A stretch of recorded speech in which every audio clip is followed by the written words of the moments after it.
embroidery floss, something to measure with, scissors, thin cardboard from cereal or granola bar boxes, something round, a pencil to trace with. The first thing I'm going to do is make the loom. So I have a side of a cereal box here, and I'm just going to put my circular object on there, which I'm using tape. You can freehand this if you want, but I just like to use a circular thing to make it easier. So after you have it traced, then you're just going to want to cut out your circle.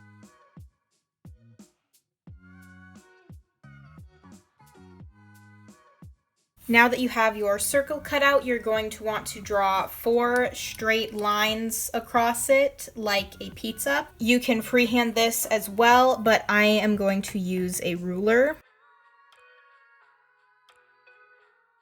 Then you're just going to cut slits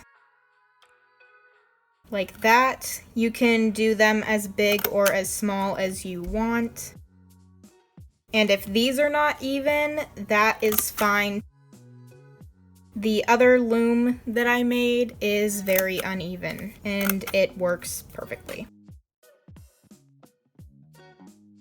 Now that we have all of these cut out, you're going to want to poke a hole in the center, which you can do however you'd like, but I'm just going to twist this on here, so then it kind of makes a hole in the back. You don't want this hole to be too big because you don't want the ends, like the knot of the bracelet, to go through it. So that looks pretty good. Now let's get into making the bracelet. For this bracelet, you will need 7 strings. You can use as many colors as you want. And personally, I use 16 inches per strand, although I've used anywhere from 21 to 14 inches, and somehow the bracelets always come out at about the same length. So I'd say start around 16 inches and then lessen or increase your string length from there. I'd like to mention quickly before we get into the tutorial, these bracelets by default are always going to be kind of long, and they are made so that you can just tie them on your wrist right on the design, so you don't need loops or long strings on the end. So I've just gathered up all my strings, so now I'm going to make a knot at the end.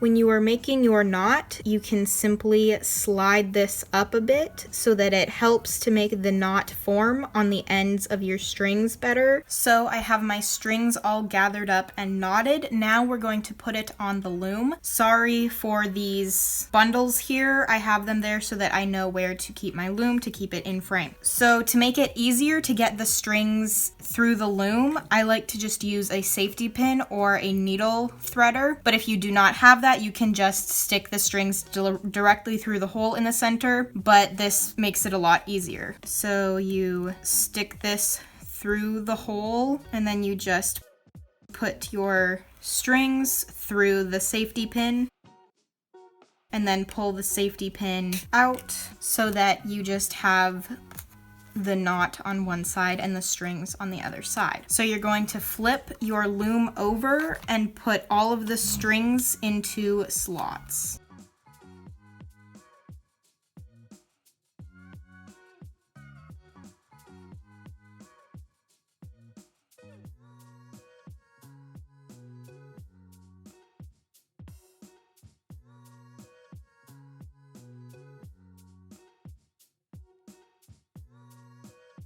So now I have all of the strings in the slots. So there you're gonna have one empty one, and you're gonna count counterclockwise 1, 2, 3. You're gonna grab that third one and put it in that slot. And is what I like to do is after I put a new string in the slot, I like to just glide my fingers over the string so that it does not get tangled up. So then you're going to turn your loom clockwise and count 1, 2, 3. And pull that down like that. Turn your loom, 1, 2, 3.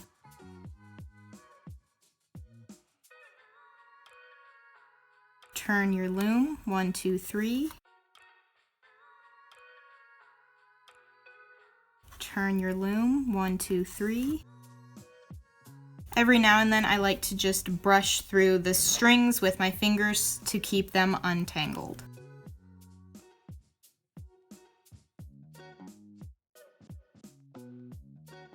So after you have done that step a few times, you can go to the bottom and just tug it a little bit, because that will pull the bracelet that you've already made. It'll start pulling through the bottom, but you don't want to pull too hard because you don't want to pull on any of these strings. And you're just going to continue this pattern until you have gotten to close to the ends of your strings.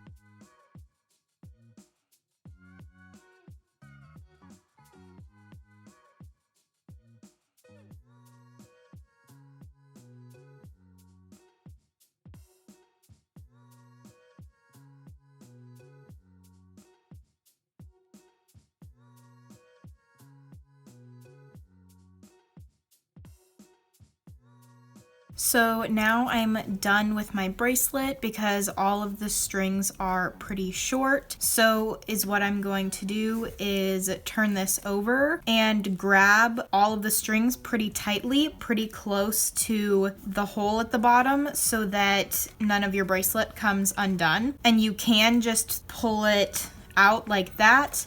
But if it gives you any troubles, you can pull the strings out because sometimes they get pretty tight on the loom.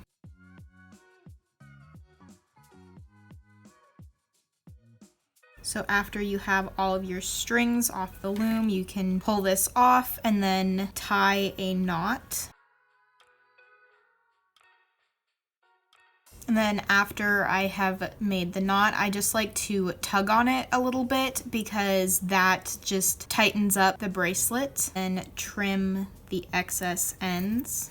And now you have this super cute and easy bracelet. Now I'm going to show you guys some different color combinations to get some really cool bracelets with this design. This one is just the rainbow, and I used all 6 colors, and I just used 2 reds to make it 7. This one is all 7 different colors. There's orange, pink, green, yellow, a pinkish purple, a purple, and a teal. This one is just 7 different shades of blue. This one is 4 blacks and 1 pink, 1 green, and 1 blue. The one that I made in this video is 3 greens, 2 blacks, and 2 whites. This one is 2 reds, 2 yellows, and 3 oranges. This one right here is just 7 strands of this. This one is 3 whites, 2 pinks, and 2 blues. This one is 2 greens, 2 reds, 2 yellows, and 1 black. This one is 2 yellows, 2 whites, and 3 oranges. This one is